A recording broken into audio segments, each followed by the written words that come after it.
Bonsoir, ravi de vous retrouver pour cette nouvelle édition de l'Africa Newsroom. Nous sommes ensemble pour une heure de débat et d'analyse autour de l'actualité africaine. À la une ce mercredi, le Burkina Faso qui a été à nouveau frappé par une attaque terroriste ce mardi. Le bilan est lourd, 36 civils ont perdu la vie. Un deuil national de 48 heures a été décrété. Au sommaire également, ici le Brexit faisait les affaires de l'Afrique. Eh bien, 27 accords bilatéraux ont été annoncés à l'issue du sommet Afrique-Royaume-Uni qui s'est tenu ce 20 janvier. Et puis le viol et la pédophilie criminalisés au Sénégal. Les auteurs de ces crimes sont désormais passibles de peine pouvant aller jusqu'à la perpétuité. Comment le texte a-t-il été accueilli? Eh bien, on en parle sur ce plateau avec nos invités. Mohamed Amiri, bonsoir. Vous êtes journaliste. Merci d'avoir accepté notre invitation. Avec nous également, M. Dentia Oris Armel Bongoulou. Bonsoir. Bonsoir. Vous êtes politologue, auteur d'un essai intitulé La fin d'une génération en Côte d'Ivoire, les ténors de l'après Oufouette, paru aux éditions L'Harmattan. Merci d'être avec nous sur ce plateau. Et à vos côtés, notre éditorialiste Jean-François Akandi-Kombe. Bonsoir Jean-François. Bonsoir Gazelle. On démarre tout de suite avec l'actualité politique.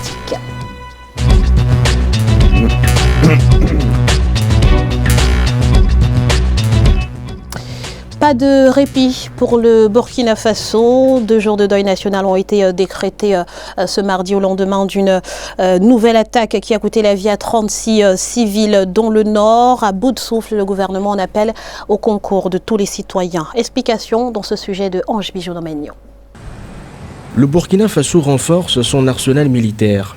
Au lendemain d'une attaque terroriste qui a fait 36 morts dans le centre-nord du pays, une loi a été votée par le Parlement autorisant l'armée à recruter des volontaires dans le cadre de la lutte contre le terrorisme. Les volontaires dont l'âge minimum est de 18 ans seront recrutés dans leur zone de résidence après approbation des populations locales en assemblée générale. Après une formation militaire de 14 jours, ils exerceront des missions de surveillance, d'information et de protection. Nous manquons d'effectifs au regard de la nature de la menace. C'est l'objectif pour lequel les volontaires participeront à relever les défis du moment. Nous voulons éviter que ces volontaires soient des milices. L'idée de recrutement avait été lancée par le président Roch Marc Christian Kaboré en novembre 2019. Selon le gouvernement, les volontaires auront des armes légères, des moyens de communication et des moyens d'observation.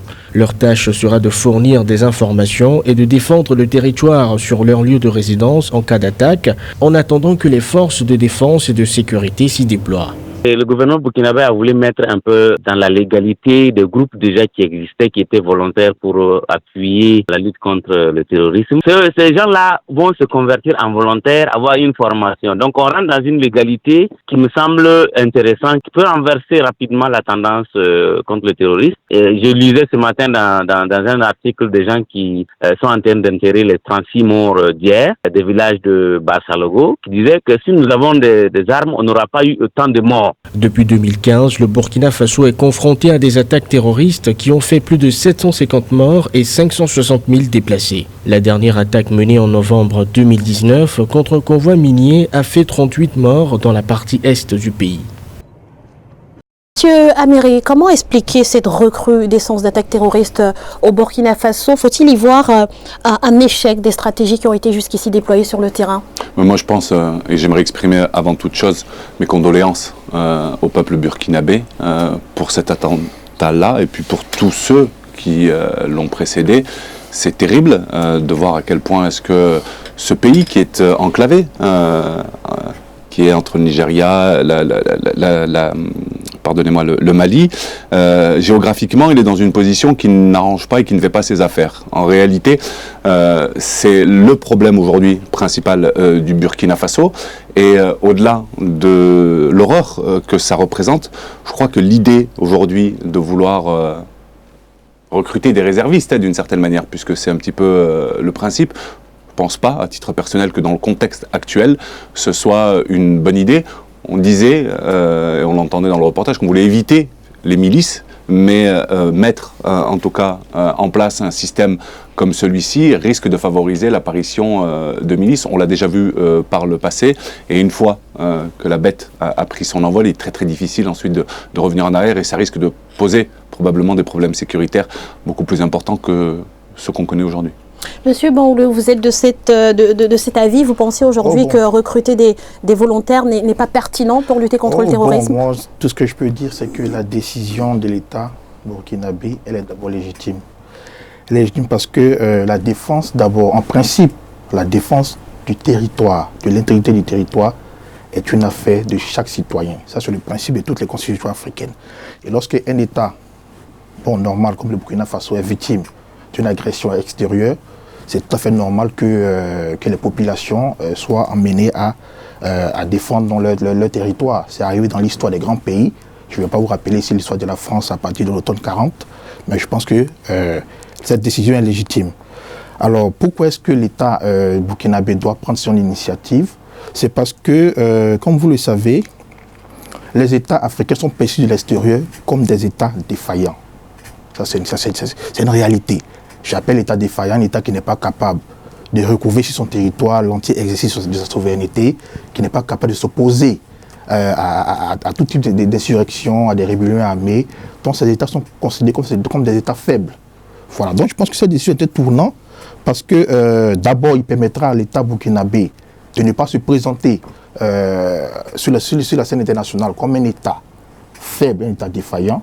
C'est-à-dire quoi? En amenant la population à s'impliquer dans la défense, peut-être que le rapport de force pourra s'inverser. Ouais, vous avez parlé, pardonnez-moi, de porosité entre les frontières. Effectivement, en Afrique, c'est le cas. Il y a une certaine porosité, mais pourquoi pas, dans ce cas, renforcer effectivement les protections des frontières? Et c'est le rôle de l'armée et pas des citoyens, pour le coup. Bien sûr, c'est le rôle des armées, comme je l'ai dit.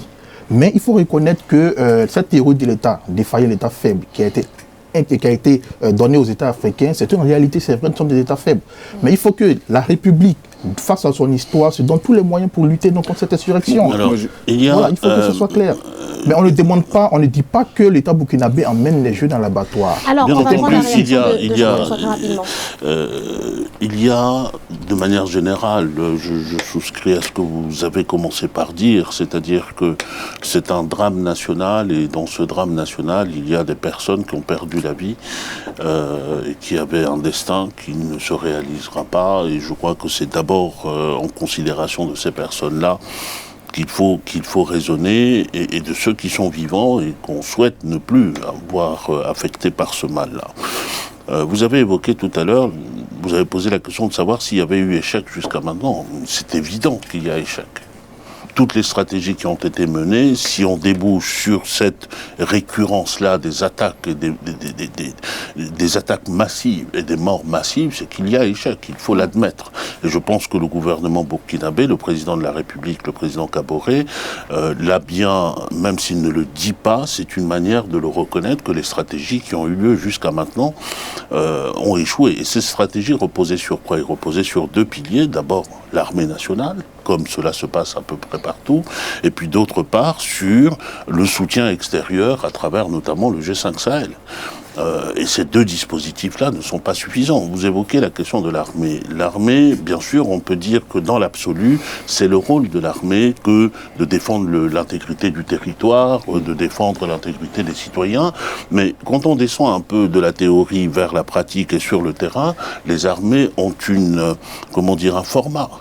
Les formats des armées dans les pays occidentaux, par exemple, entre la Deuxième Guerre mondiale et aujourd'hui, ce format est énormément changé. Nous avons des armées qui assurent des missions, qui sont formées aussi, pour assurer aussi des missions de sécurité intérieure, notamment liées au terrorisme et à la montée d'un certain nombre de menaces, qui sont même chargées maintenant d'assurer ce qui auparavant était le rôle de la sécurité civile, par exemple en cas de catastrophe naturelle. Or nous, malheureusement, en Afrique, nous sommes restés sur des formats qui sont les formats de l'après-indépendance, c'est-à-dire des vieilles armées, des formats traditionnels qui sont des formats qui ont été conçus pour des guerres entre États, pour des guerres contre des forces, la lutte contre des forces qui sont des forces, je dirais, conventionnelles. Aujourd'hui, nous ne sommes pas là-dedans. Et pour terminer, moi, je trouve très heureux la décision qui a été prise, qui consiste en fait à envoyer un message, c'est que l'affaire de la lutte contre le terrorisme, c'est l'affaire de tous. Parce que les terroristes, justement, aujourd'hui, en Afrique, que ce soit Boko Haram, que ce soit ceux que l'on rencontre du côté du Sahel, ils ont aussi comme stratégie de se mêler à la population et de pouvoir gangréner d'une certaine manière la société. Et si on n'implique pas la société dans une autre dynamique, dans cette dynamique de lutte-là, ça n'a pas de sens. Et moi, je salue la décision qui vient d'être prise la loi adoptée, d'une défense citoyenne. Stipule que les volontaires pour la défense de la patrie, justement, pourront au besoin utiliser des armes. Cette approche, finalement, est-elle sans risque? Alors c'est une approche, juste là-dessus, dans le reportage que vous avez passé, il y a une vérité, enfin un fait qui est rappelé.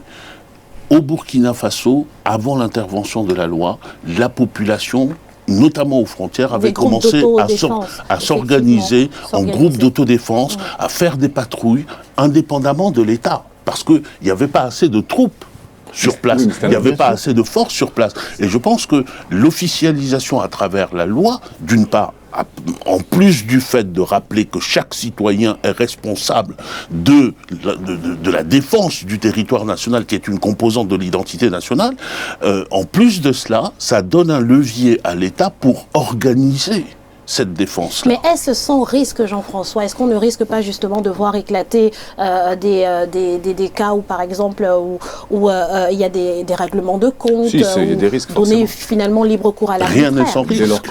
Dès lors qu'on arme les citoyens, qui ne sont pas des professionnels du maintien de l'ordre, forcément, il y a un risque, surtout dans le contexte qu'on connaît actuellement, il est décuplé. Alors moi, je veux revenir un instant sur ce que vous disiez tout à l'heure, concernant la puissance de l'État et dans la façon dont il l'affiche. Moi, je pars du principe que dès lors qu'on appelle les citoyens à aider l'armée, à devenir des supplétifs d'une certaine manière, c'est un aveu d'impuissance pour vous. d'échec. Oui, mais très clairement, ceci est arrivé dans l'histoire même des grandes nations. Tout à l'heure, vous avez fait même l'apologie des armées étrangères. Mais je tiens à vous rappeler que les initiatives qui ont été prises pour l'Afrique au lendemain des attentats du 11 septembre 2001 ne venaient pas de l'Afrique. Les initiatives ont été prises afin de prévenir le terrorisme sur le continent depuis 2001. D'abord, les initiatives ont été prises par les Américains à travers des... mais quand est-ce qu'on va arrêter d'avoir des initiatives laisse-moi parler. pour l'Afrique? Non, je viens. Les initiatives ont été prises par les Américains. Je me rappelle bien de ce qu'on appelait l'initiative pansahélienne, qui existait depuis 2003. Il y a eu plusieurs initiatives régionales qui ont été prises par les Américains, par les Européens. Et ces initiatives-là ont échoué. Mais échoué dans quel sens? En plus des initiatives, non, je viens, d'abord je suis à l'international. Oui, ces initiatives ont échoué. Non, je viens. Ces initiatives ont échoué. En plus de ça, il y a eu l'armée française qui est encore présente, en plus d'elle, toutes les armées occidentales qui sont présentes au Mali. Ceci n'a pas donné de résultats satisfaisants. Vous voulez dire qu'aujourd'hui, le Burkina Faso a le mérite? Non, oui, il a le mérite, mais c'est pour dire que cet échec dont vous parlez ne vient pas forcément du Burkina Faso. Cet échec-là, cet échec est international, comme je veux vous dire. Je pense qu'à un moment donné, il y a un début à tout. Dans les armées occidentales dont nous parlons, les armées occidentales, lorsque la vie de la nation est en danger, lorsque nous avons des situations de graves crises comme ce que l'on connaît, on fait appel à qui? On fait appel à des citoyens, mais qu'on appelle des réservistes. C'est parce que, quand je parlais tout à l'heure du format des armées, y compris des armées occidentales, c'est parce qu'on a intégré le fait que, en cas de grave danger, des citoyens qui sont instituteurs, qui sont agriculteurs, qui sont chefs d'entreprise, qui sont employés ici, syndicalistes ici, peuvent être appelés au secours de l'armée. Et donc on le structure. Nous, malheureusement, on ne l'a pas encore fait jusqu'à maintenant. Et je pense que c'est un début, et c'est un début à saluer. Après cela, avant qu'il n'y ait cette loi, nous avions déjà des forces qui étaient là et qui protégeaient leur village et qui protégeaient leurs biens, sans aucune formation, sans aucun encadrement de l'État, sans aucune prescription qui vienne de l'État et sans aucune coordination entre toutes ces forces-là. Aujourd'hui, nous avons un début de commencement de quelque chose qui, à mon avis, devrait conduire à une réflexion très sérieuse sur le format de nos armées, ou plus exactement, sur le format de notre défense, de la défense des États africains et de la sécurité des États africains. Il est bon que les citoyens soient impliqués parce que le sentiment national et patriotique, il vient aussi de là. Alors, Monsieur Mireille, allez-y. Non, moi je m'inscris en faux par rapport à ça. Armer des citoyens, ça doit se faire véritablement dans des sociétés dites pacifiées et dans des contextes qui sont autrement plus calmes que celui qu'on connaît aujourd'hui en Afrique. Vous parliez de l'armée et de la façon dont les armées occidentales, après la Seconde Guerre mondiale, se sont organisées. Je vous rappelle qu'en Occident, on n'est plus dans des États-nations, on est dans des logiques régionales. En France, l'armée n'a pas à protéger les frontières de la France.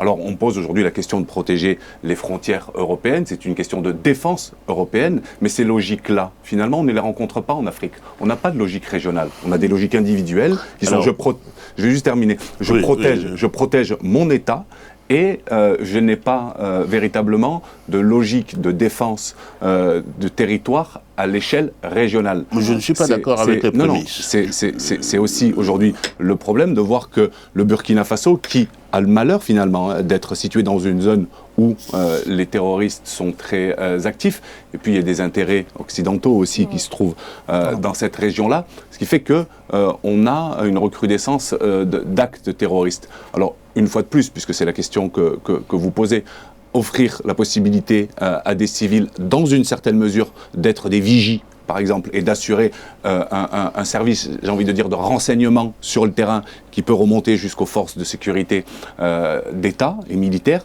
qui permettrait effectivement d'avoir un meilleur quadrillage des zones frontalières et des zones à risque dans le pays. Mais de là à offrir puisque c'est ce que vous disiez il y a un instant, des armes aussi aux citoyens lambda, avec une formation très courte, je le rappelle. Là, pour le coup, on met le doigt dans un engrenage qui risque de nous revenir en pleine figure. Justement, Jean-François, M. Amiri a parlé de la formation. C'est vrai que cette loi a été adoptée dans l'urgence et les contours restent très flous pour l'instant. Très rapidement, parce que très rapidement. Sur les prémices, je m'inscris un peu en faux parce qu'il n'y a pas de défense européenne aujourd'hui.